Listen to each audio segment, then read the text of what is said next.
চতুর্দিকে প্রশ্ন উঠেছে লন্ডনে আসলে হচ্ছেটা কি। উপদেষ্টা যখন লন্ডনে সফরে এইখানে দেখতে পাচ্ছি গাড়ির মধ্যে কিভাবে হামলা করছে এবং লন্ডনের জনগণ সেই সুদপুর ইউনুসকে জুতা মারবো, ডিম মারবো। এদিকে ডক্টর ইউনুসকে লন্ডনে আওয়ামী লীগ কর্মীরা আক্রমণ করায় জাতিসংঘ এবার কঠিন অ্যাকশনে। শেখ হাসিনার কপাল পুড়ে বাংলাদেশের প্রতিটা জনগণ আছে আতঙ্কে। কি হবে দেশে? ক্ষমতার পালাবদল হবে। সারা বাংলাদেশ জুড়ে কি হুলস্থুল।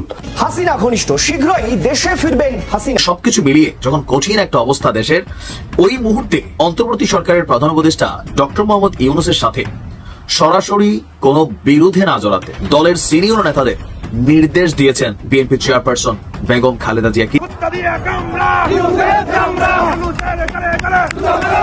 ডক্টর ইউনুস যে মুহূর্তে লন্ডনে প্রবেশ করলেন, সেই মুহূর্তে লন্ডনের আকাশ বাতাস ডক্টর ইউনুসের সফর বিরোধী স্লোগানে প্রকম্পিত হতে দেখলাম আমরা, যেটি নজিরবিহীন। বাংলাদেশের কোনো সরকার প্রধান পৃথিবীর কোনো দেশে সফরে গেছেন, সেখানে বাংলাদেশিরাই এত বড় প্রতিরোধ গড়ে তুলবেন, সেটি সত্যিই নজিরবিহীন। টিউলিপ সিদ্দিকী একটা খেলা খেলে দিয়েছেন। তিনি লন্ডনে পৌঁছাবার কয়েক মিনিটের মধ্যে আমি যে নিউজগুলো দেখলাম, যে ভিডিও ফুটেজগুলো আমাদের কাছে এসেছে, এগুলো দেখার পর লজ্জায়, মানে একজন বাংলাদেশ হিসাবে তিনি তো বাংলাদেশকে প্রতিনিধিত্ব করছেন, সেখানে গিয়ে বাংলাদেশের স্বাধীনতা পরবর্তী ইতিহাসে কোন রাষ্ট্রপ্রধান এতটা অসম্মানিত, এতটা লজ্জার মুখোমুখি কোনোদিন হয় নাই। শুভ সময় 1 2 3 4 ইউনুস তুই গদি ছাড়। ঈদ মোবারক লন্ডন। ডক্টর মোহাম্মদ ইউনুস, আপনার কাছে হাত জোর করে বিনীত অনুরোধ, দয়া করে এই 18 কোটি দেশবাসীর মান সম্মান নিয়ে চিনিমিনি খেলবেন না। যে 18 কোটি দেশবাসী আজ বহির্বিশ্বে লজ্জিত হচ্ছে আপনার কারণে। আওয়ামী লীগ সরকার শেখ হাসিনাকে ক্ষমতাচ্যুত কেন করা হয়েছে? আসসালামু আলাইকুম দর্শক, নতুন একটি নিউজে আপনাকে স্বাগতম। আমরা দেখেছি যে গতকাল থেকে লন্ডনের মধ্যে অনেক আন্দোলন হচ্ছে ডক্টর ইউনুস লন্ডনে যাওয়ার পর থেকে। এই বিষয়টাকে কেন্দ্র করে জাতিসংঘ এবার কঠিন একটি অ্যাকশন নিচ্ছে। কেন ডক্টর ইউনুসের বিরুদ্ধে এইসব আন্দোলন হচ্ছে রাজপথের মধ্যে, এবং ডক্টর ইউনুসকে কেন তার কার্যক্রমগুলা শান্তিভাবে পরিচালনা করতে দেওয়া হচ্ছে না। দর্শক শ্রোতা, আপনারা জানেন যে আওয়ামী লীগ কর্মীরা চায় তারা ডক্টর ইউনুসের উপর আক্রমণ করবে, ডক্টর ইউনুসকে বাংলাদেশ থেকে তারা বিদায় করে শেখ হাসিনাকে বাংলাদেশে পাঠাবে, শেখ হাসিনাকে ক্ষমতায় বসাবে। এইটা কিন্তু আওয়ামী লীগ কর্মীরা চায়, এবং এই জন্যই তারা রাজপথে নেমেছিল যুক্তরাজ্যের মধ্যে, লন্ডনে। দর্শক শ্রোতা, এই বিষয়গুলো পর্যালোচনা করে আমরা অনেক তথ্য এবং ভিডিও পাই। সর্বশেষ ডক্টর ইউনুসের অবস্থা কি হয় এবং এই নিয়ে জাতিসংঘ সর্বশেষ কি বার্তাটি দেয়, সেই বার্তাগুলো দেখে কিন্তু অবাক হয়ে যায় সারা বিশ্ব। আপনারাও অবাক হবে না। শুনে আমরা কথা বাড়াচ্ছি না, আমরা সরাসরি ভিডিওর মূল আলোচনায় চলে যাচ্ছি।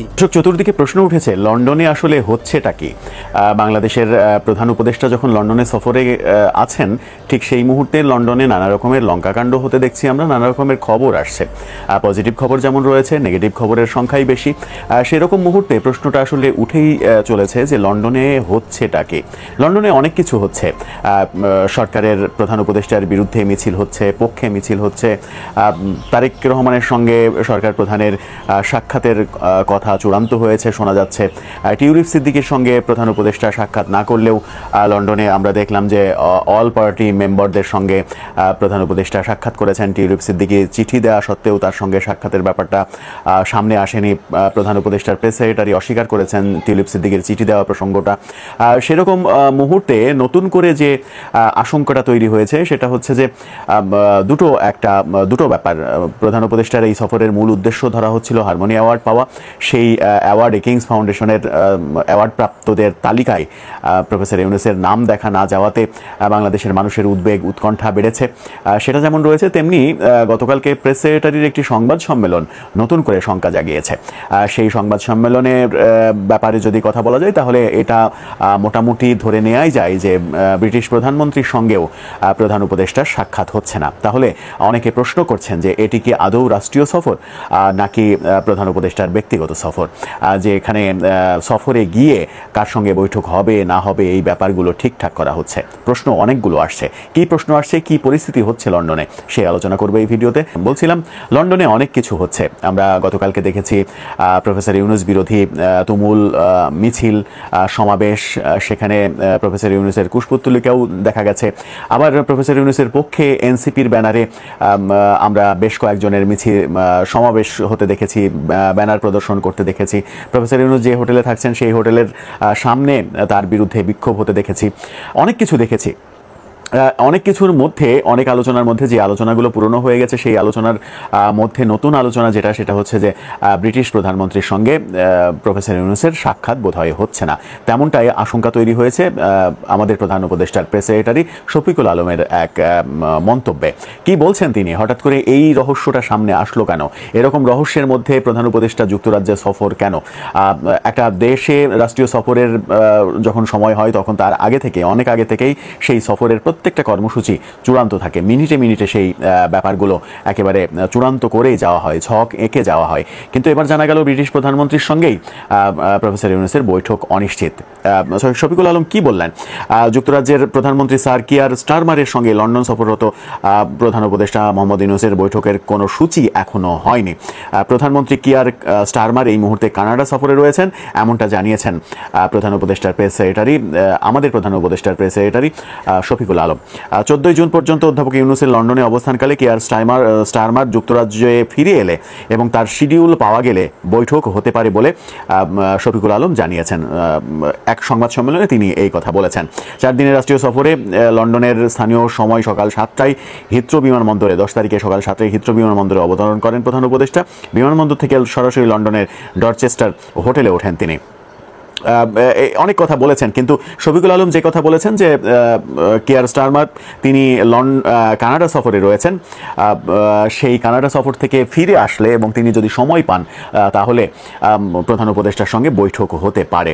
কিন্তু এদিকে বাংলা ট্রিবিউন অন্য তথ্য দিচ্ছে। বাংলা ট্রিবিউন বলছে, নিশ্চিত করছে যে ব্রিটিশ প্রধানমন্ত্রী এই মুহূর্তে তার দেশেই অবস্থান করছেন, তিনি কানাডা সফরে নেই।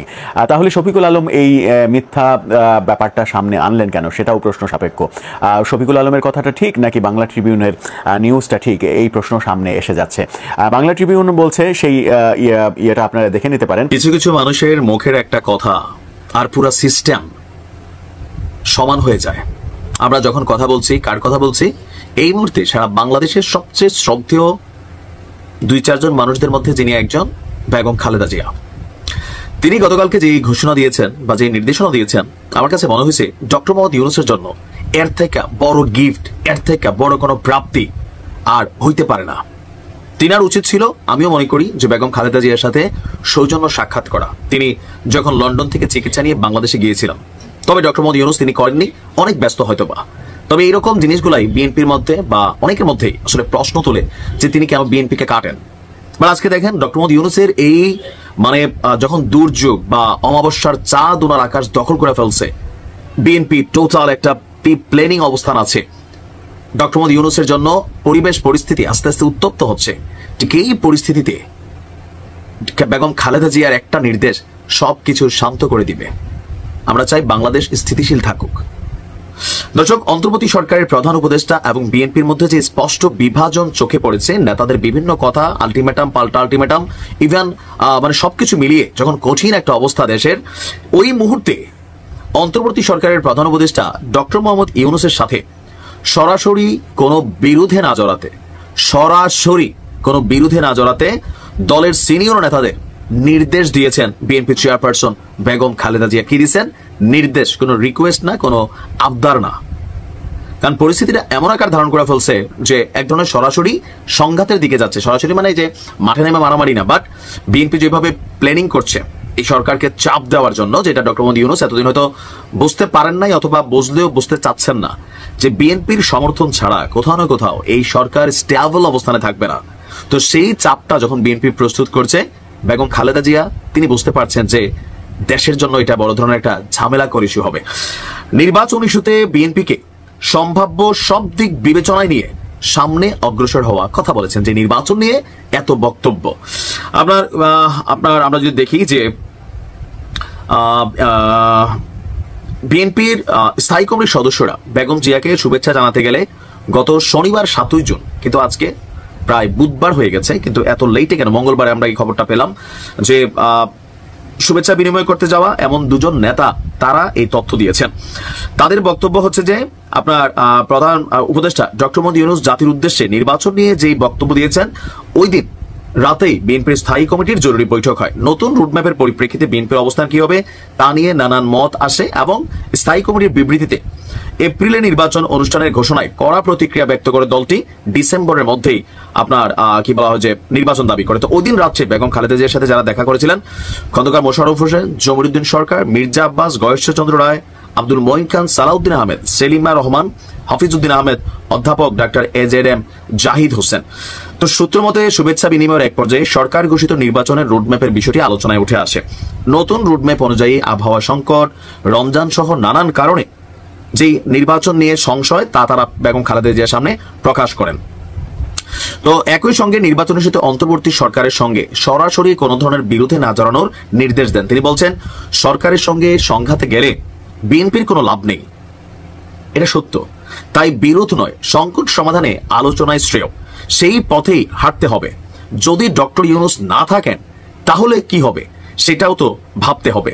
তো যুক্তির আলোকে কিভাবে নির্বাচনের রোডম্যাপ এগিয়ে নিয়ে আসা যায় সেটা নিয়ে আলোচনা করতে হবে। এতটুকুতে বুঝতে পারছেন যে এর পরের ধাপটার কাজটা হচ্ছে জনাব তারেক রহমানের কাছে, যেটা আগামী 13ই জুন জনাব তারেক রহমান এবং ডক্টর মোহাম্মদ ইউনূসের মধ্যে ঐতিহাসিক বৈঠক হতে যাচ্ছে। যে বৈঠক থেকে আশা করা হচ্ছে বিএনপি এবং সরকারের মধ্যে নির্বাচন টাইম ফ্রেম নিয়ে যে দূরত্ব, মাঠে ময়দানে যে দূরত্ব, সেগুলো ঘুচে যাবে বলেই জাতির প্রত্যাশা। এখন বেগম খালেদা জিয়ার এই নির্দেশনাটা সামনে আসার পর অনেক কিছুই এখন পজিটিভ হয়ে যাবে। সিদ্দিকী একটা খেলা খেলে দিয়েছেন। টিউলিপ সিদ্দিকী তার পরিবারের নামে যে ধরনের অভিযোগ দুদক নিয়ে এসেছে সেটা নিয়ে তিনি কথা বলার জন্য ডক্টর ইউনূসকে আমন্ত্রণ জানিয়েছেন। সেটা হতে পারে ব্রিটিশ পার্লামেন্ট হাউসে, হতে পারে অন্য কোনো কোথায়, হতে পারে ডক্টর ইউনূস যে হোটেলে অবস্থান করছেন সেখানে। অর্থাৎ ডক্টর ইউনূসের সাথে টিউলিপ সিদ্দিক সাক্ষাৎ করবার জন্য একটা আহ্বান ডক্টর ইউনূসকে চিঠির মাধ্যমে জানিয়েছেন। এই একটা বিষয়। অলরেডি আমাদের শান্তির কাকু লন্ডনে পৌঁছে গিয়েছেন। লন্ডনের যে রাজ পরিবার, সেই রাজ পরিবারের কাছ থেকে একটা পুরস্কার নিয়ে তিনি বাংলাদেশকে সম্মানিত করবেন। যদিও আমরা জেনেছি সেই পুরস্কারের তালিকায় ডক্টর ইউনূসের নাম নাই। তিনি আজ বিলেতে গিয়ে ধুলাইয়ের শিকার হয়েছেন। আপনারা আবার মনে করবেন না তাকে গায়ে হাত দেওয়া হয়েছে, তাকে গায়ে হাত দেওয়া হয়নি। তিনি লন্ডনে পৌঁছাবার কয়েক মিনিটের মধ্যে আমি যে নিউজগুলো দেখলাম, যে ভিডিও ফুটেজগুলো আমাদের কাছে এসেছে, এগুলো দেখার পর লজ্জায় মানে একজন বাংলাদেশ হিসাবে তিনি তো বাংলাদেশকে প্রতিনিধিত্ব করছেন, তিনি অবৈধ অসাংবিধানিক আইনি ভিত্তিতে ছবি মেনে নিলাম, বাট তিনি তো এই মুহূর্তে বাংলাদেশের প্রতিনিধিত্ব করে তিনি লন্ডনে গিয়েছেন, বিলেতে গিয়েছেন। কিন্তু সেখানে গিয়ে বাংলাদেশের স্বাধীনতা পরবর্তী ইতিহাসে কোন রাষ্ট্রপ্রধান এতটা মানে অসম্মানিত, এতটা লজ্জার মুখোমুখি কোনোদিন হয় নাই। জাতীয় নাগরিক পার্টির যে লন্ডন শাখা, তারা শান্তি কাকুকে লন্ডনে শুভেচ্ছা জানিয়েছে, সেখানে ব্যানার ধরার লোক ছিল না। এই হচ্ছে তাদের অবস্থা। তারা নাকি বাংলাদেশের শাসনভার বা রাষ্ট্র ক্ষমতায় যাওয়ার জন্য স্বপ্ন দেখে, এই এনসিপি, জাতীয় চিলড্রেন পার্টি। তো শান্তি কাকু সেখানে গিয়েছেন, সেখানে মুক্তিযুদ্ধের সপক্ষের শক্তি এবং বাংলাদেশ আওয়ামী লীগের একাধিক নেতৃবৃন্দ তারা তাকে স্লোগান দিয়ে বরণ করে নিয়েছে। তার স্লোগানের ভাষাগুলা কি ছিল আপনারা ভিডিওতে শুনেন।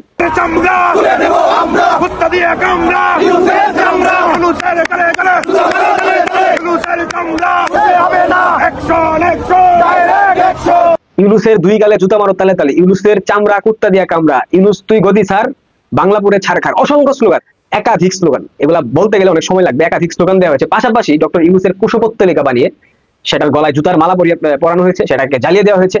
লন্ডনের মতো একটা সভ্য রাষ্ট্রে, একটা সভ্য শাসন কার্য পরিচালনা হয় যে রাষ্ট্রে, সেই রাষ্ট্রে ডক্টর ইউনূসের আগমন উপলক্ষে কোথায় বাঙালিরা তাকে সাদর সম্ভাষণ জানাবে তা না করে উল্টা তার গলায় জুতার মালা পরিয়ে তার কুশপুত্তলিকা চর থাপড় মেরে সেটাকে জ্বালিয়ে দেওয়া হয়েছে।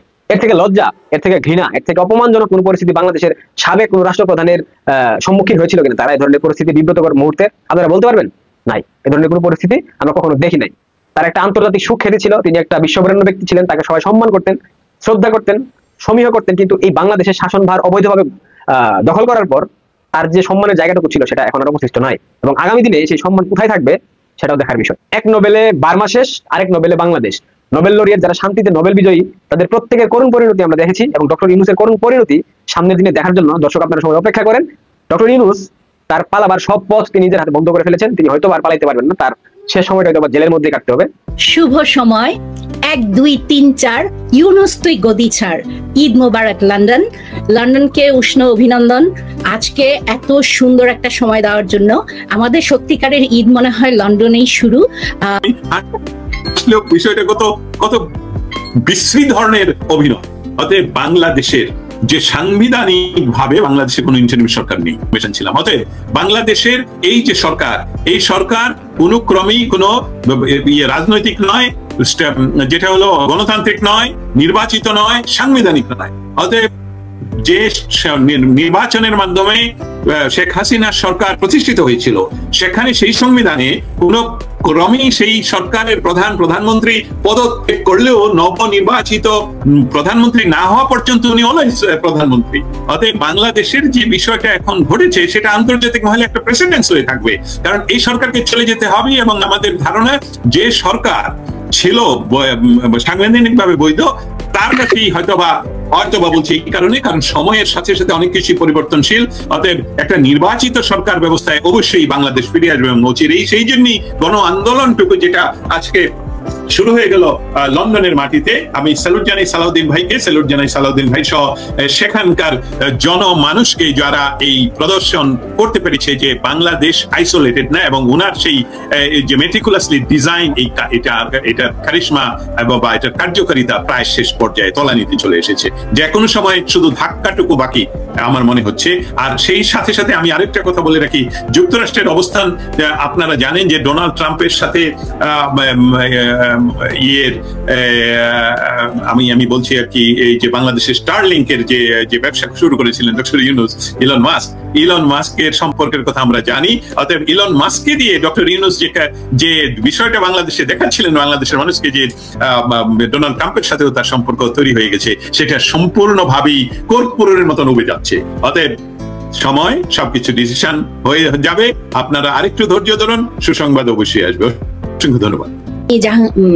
দস্তগীর ভাইয়ের কাছে জানতে চাই যে দস্তগীর ভাই, টিউলিপ আপাকে নিয়ে একটা বেশ বড় ইস্যু তৈরি হয়েছে, ইউনূস গং তাকে বিভিন্নভাবে নাজেহাল করার চেষ্টা করেছেন, তো সেই সম্পর্কে আপনি যদি কিছু বলতেন। ডক্টর মোহাম্মদ ইউনূস, আপনার কাছে হাত জোর করে বিনীত অনুরোধ, দয়া করে এই 18 কোটি দেশবাসীর মান সম্মান নিয়ে ছিনিমিনি খেলবেন না। 18 কোটি দেশবাসী আজ বহির্বিশ্বে লজ্জিত হচ্ছে আপনার কারণে। আওয়ামী লীগ সরকার শেখ হাসিনাকে ক্ষমতাচ্যুত কেন করা হয়েছে? দেশে গণতন্ত্র প্রতিষ্ঠার লক্ষ্যে, দেশে বাক স্বাধীনতা প্রতিষ্ঠার লক্ষ্যে, সবার অধিকার সুরক্ষিত করার জন্য স্বৈরাচারী শেখ হাসিনাকে ক্ষমতাচ্যুত করা হয়েছে, ঠিক কিনা? গণতন্ত্রের ঢাকঢোল পিটিয়ে আপনি বিশাল একটা জিনিস বোঝাতে চাইছেন সারা বিশ্বকে, কিন্তু আজ আপনার শাসনের অধীনে আমরা কি খবর দেখছি? একদল ধর্মীয় উগ্রবাদী আজ দেশটাকে হাইজ্যাক করে নিয়েছে, এবং আপনার শাসনে গত 15 বছরে এরকম খবর আমরা কোথাও দেখিনি, কিন্তু আজ আমরা দেখছি। কিন্তু কেন দেখছি? এটার মানেই কি গণতন্ত্র? এখানে ভালো করে দেখুন কি ঘটনা ঘটছে আজ আপনার অধীনে এই দেশে। টাঙ্গাইলের কালীহাতিতে নিরাপত্তার অভাবে চলচ্চিত্র প্রদর্শনী বন্ধ। ঈদ উপলক্ষে সেখানে সিনেমা চালানো হচ্ছিল, কিন্তু সেটা আজ হুমকির মুখে পড়ে যারা আয়োজক ছিল তারা সিনেমা প্রদর্শনী বন্ধ করে দিয়েছে। কেন বন্ধ করেছে? কারা এর পিছনে আর কি আপনার অভিযান চালিয়েছে, বিরোধিতা করেছে, আন্দোলন করেছে? আলেম ওলামারা। এবং এই আলেম ওলামারা যে যুক্তি দিয়েছে এই চলচ্চিত্র প্রদর্শনী বন্ধ করার জন্য, সেটা সত্যি আমাদের কাছে অত্যন্ত হাস্যকর লাগছে। আপনার এই গণতান্ত্রিক দেশে এরকমটা হওয়া সত্যিই হাস্যকর। একেবারে সার্কাসে পরিণত করেছেন বর্তমান শাসন ব্যবস্থাটাকে। সেই জন্যই শুরুতে বললাম, দয়া করে এই 18 কোটি মানুষের মান সম্মান নিয়ে আর ছিনিমিনি খেলবেন না। গণতন্ত্র গণতন্ত্র করে যেটা আপনি দেখাতে চাইছেন তার আসল চিত্রটা হচ্ছে ধর্মীয় উগ্রপন্থা। আর কিছুদিন, বেশি সময় নয়, আপনি এইভাবে পরিচালনা করলে দেশটা আর কিছুদিন পর আফগানিস্তান হবে। এর স্পষ্ট উদাহরণ এই একটি ঘটনা। এর আগেও বহু ঘটনা হয়েছে, কিন্তু আসুন আজকের এই ঘটনাটা আমরা একটু বিস্তারিত দেখি যে টাঙ্গাইলে কি হলো। দর্শক বন্ধুরা, ঈদ উপলক্ষে ঈদের দিন থেকে তাণ্ডব সিনেমা প্রদর্শন করা হচ্ছিল টাঙ্গাইলে। এখন গতকাল মঙ্গলবার সন্ধ্যা থেকে সেটা বন্ধ করে দেয়া হয়েছে। আর এই উদ্যোগের বিরোধিতা করে পার্কি ইউনিয়ন ওলামা পরিষদের ব্যানারে বিক্ষোভ মিছিল পর্যন্ত করা হয়েছে। সেখান থেকে চলচ্চিত্র প্রদর্শন বন্ধের দাবি জানানো হয়েছে। এখন আসছি, তারা এই যে বিক্ষোভ মিছিল করেছে এবং এটা বন্ধের দাবি জানিয়েছে, কেন জানিয়েছে সেটা সত্যিই খুব হাস্যকর। সে বিষয়ে আসছি, কিন্তু তার আগে আমাদের কাছে এই প্রশ্নটা তো একেবারে মানে পাগল করে দিচ্ছে যে ভাই, একটা তাণ্ডব সিনেমা। এখানে তো এমন কোনো সিনেমা না যেটা প্রাপ্তবয়স্কদের জন্য, বা যে সিনেমায় অসামাজিক কিছু বিষয় রয়েছে যেগুলো আপত্তিকর, না, এরকম তো না। তাণ্ডব সিনেমা সারা দেশে মানুষ দেখছে, ছোট বড়, একটা সামাজিক ফিল্ম। সেটাকে বন্ধের জন্য আলেম ওলামারা বিক্ষোভ মিছিল করছে। এগুলো কোন দেশে হয়? আমি একটু জানতে চাই ডক্টর মোহাম্মদ ইউনূসের কাছে। ওনার এই পশ্চিমা কালচার ওনার ভিতরে যেটা আছে, সেই কালচারের কোনো দেশে এমনটা কি দেখা গিয়েছে কখনো? ইতিহাসে এমনটা কি দেখা গিয়েছে? কিন্তু আজ দেখা যাচ্ছে। কেন দেখা যাচ্ছে? কারণ এটা নিশ্চিত করে আজ আমরা বলতে পারি কোন দোষের কারণে, মানে ঠিক কি করার কথা ছিল। তাদের কথা ছিল যে তারা গ্রেফতারি পরোয়ানা সাজিয়ে সরকারের তরফে এই ব্যক্তিকে গ্রেফতার করে এরই মধ্যে ফাঁসিতে লটকে দেবে। মানে আমি না ঠিক জানি না যে ঠিক কি চাইছে এই অন্তর্বর্তীকালীন সরকার। তবে সব মিলে এটা যে এক আজব সার্কাস, এবং সেই সার্কাসে যে আমাদেরকে খুব বোকা ভাবা হচ্ছে সে বিষয়ে আমি নিশ্চিত। বাংলাদেশে ৮৩ বছর বয়সী এমন এক খুনি ফিরে এসেছেন, দাগী আসামি ফিরে এসেছেন, যাকে নাকি অন্তর্বর্তীকালীন সরকার, ডক্টর মোহাম্মদ ইউনূসের সরকার ইন্টারপোল লাগিয়ে সারা পৃথিবীতে খুঁজছিল এবং বলেছিল যে ইন্টারপোল লাগিয়ে তারা ফিরিয়ে নিয়ে আসবে সেই দাগী আসামিকে। কিন্তু সেই দাগী আসামি নিজেই বিমানে উড়ে চলে এসেছেন বাংলাদেশে। অথচ এখন অন্তর্বর্তীকালীন সরকার বলছে যে মামলায় তদন্ত ছাড়া, গ্রেফতারি পরোয়ানা ছাড়া কি করে আমরা এই দাগী আসামিকে গ্রেফতার করতে পারি। তো প্রশ্ন ওঠে, তাহলে দাগী আসামি, খুনি, সেসবই বা কিভাবে বলছিল অন্তর্বর্তীকালীন সরকার এই ব্যক্তিকে উদ্দেশ্য করে? ৮৩ বছর বয়সী এই ব্যক্তি প্রেসিডেন্ট আব্দুল হামিদ বাংলাদেশে 2013 থেকে 2023 সাল এই সময়কালের মধ্যে, অর্থাৎ আওয়ামী লীগ আমলে 2 দফায় বাংলাদেশের প্রেসিডেন্ট ছিলেন। এবং প্রেসিডেন্ট আব্দুল হামিদ যেহেতু তার জীবনের 6 দশকের বেশি সময় ধরে রাজনীতি করেছেন, ছাত্র রাজনীতি থেকে একেবারে রাষ্ট্রপতি হওয়া পর্যন্ত সময়ে একের পর এক নির্বাচনে জনপ্রতিনিধি নির্বাচিত হয়েছেন, সারা জীবন প্রকাশ্যে ছিলেন, কাজে ভাববার কোনো কারণ নাই যে বাংলাদেশের বর্তমান অন্তর্বর্তীকালীন সরকারের অনেক উপদেষ্টার মতো তারা বিদেশ থেকে উড়ে এসে জুড়ে বসেছেন, কাজেই বাংলাদেশের কোটি মানুষ কিংবা বিমানবন্দর দিয়ে তারা ফুরুত ফারুত করে উড়ে আসবেন, জুড়ে বসবেন, কিন্তু কেউ তাকে চিনতে পারবে না। কাজেই গত 7ই মে দিবাগত রাতে, মানে মাসখানেক আগে দিবাগত রাতে, যখন এই সাবেক প্রেসিডেন্ট আব্দুল হামিদ বাংলাদেশ বিমানবন্দর ছেড়েছিলেন, তখনও বিমানবন্দরের কর্মকর্তারা তাকে চিনতে পেরেছিলেন। কিন্তু এই অন্তর্বর্তীকালীন সরকার তখন ছড়িয়ে দেয় সংবাদ মাধ্যমে, এবং তাদের যে পেটোয়া বাহিনী আছে, জাতীয় নাগরিক পার্টির নেতৃবৃন্দ, তারা হুঙ্কার ছাড়তে শুরু করে যে খুনি পালিয়ে গেছে, ইন্টারিম সরকার খুনিকে পালিয়ে যেতে দিয়েছে। এবং হাসনাত আব্দুল্লাহর সেই স্ট্যাটাস পড়া মাত্র সবসময় যেটা হয়, অন্তর্বর্তীকালীন সরকারের উপদেষ্টারা কেঁপে ওঠেন। আইন উপদেষ্টা ডক্টর আসিফ নজরুল সাথে সাথে স্ট্যাটাস দিয়ে বলেন, আমি দায়ী নই, আমি দায়ী নই, আমার আওতার মধ্যে পড়ে না বিমানবন্দরে খুনিদের আটকানো। স্বরাষ্ট্র উপদেষ্টা জাহাঙ্গীর আলম চৌধুরী, যিনি বাংলাদেশের কোনো অপরাধ এখন পর্যন্ত আটকাতে পেরেছেন এবং কাকে উনি অপরাধ ভাবেন, কোনটিকে অপরাধ ভাবেন না, সেটি এখন। গাইজ, আপনারা তো দেখলেন এখানে কি কথা হচ্ছে। অনেকে কিন্তু অনেক কথা বলতেছে, অনেকে আলোচনা করতেছে, অনেকে সমালোচনা করতেছে দেশের বিভিন্ন অবস্থা এবং দেশের বিভিন্ন পরিস্থিতি নিয়ে সবাই সবার মন্তব্য প্রকাশ করে, এবং তাদের মন্তব্যগুলো দেখে আমরা অনেক কিছু বুঝতে পারি দেশের মধ্যে কি হচ্ছে। দর্শক শ্রোতা, এখানে কিন্তু বিশেষ করে লন্ডনের বিষয়ে কথা হয় যে ডক্টর ইউনূস যাওয়ার পর, মানে আওয়ামী লীগ কর্মীরা যে এইভাবে তারা যে রাজপথের মধ্যে আন্দোলন করে ডক্টর ইউনূস যাওয়ার আগ থেকেই তারা কিন্তু প্রস্তুতি এবং পরিকল্পনা করেছিল। দর্শক শ্রোতা, এই বিষয়গুলোর সাথে আপনারা একমত পোষণ করেন নাকি দ্বিমত পোষণ করেন তারা যে এই কার্যক্রমগুলো চালাচ্ছে, এবং এই বিষয়গুলোর সাথে, মানে এই বিষয়গুলো নিয়ে আপনাদের মন্তব্য অবশ্যই আপনারা কমেন্ট বক্সে লিখে যাবেন। আর হ্যাঁ, তখন আপনাদেরকে আমরা যা কিছু দেখিয়েছি সব কিছু আমরা সোশ্যাল মিডিয়া থেকে সংগ্রহ করেছি। এইখানে আমাদের নিজস্ব কোনো মন্তব্য নেই বা নিজস্ব কোনো সিদ্ধান্ত নেই। সর্বশেষ আপনাদের কাছে আমাদেরকে রিকোয়েস্ট থাকবে, আপনারা আমাদের চ্যানেলে নতুন দর্শক হয়ে থাকলে চ্যানেলটি সাবস্ক্রাইব করবেন এবং পাশে থাকা বেল বাটনটি বাজাবেন, যাতে করে নেক্সট ভিডিওটা সবার আগে আপনাদের কাছে পৌঁছায়। ধন্যবাদ।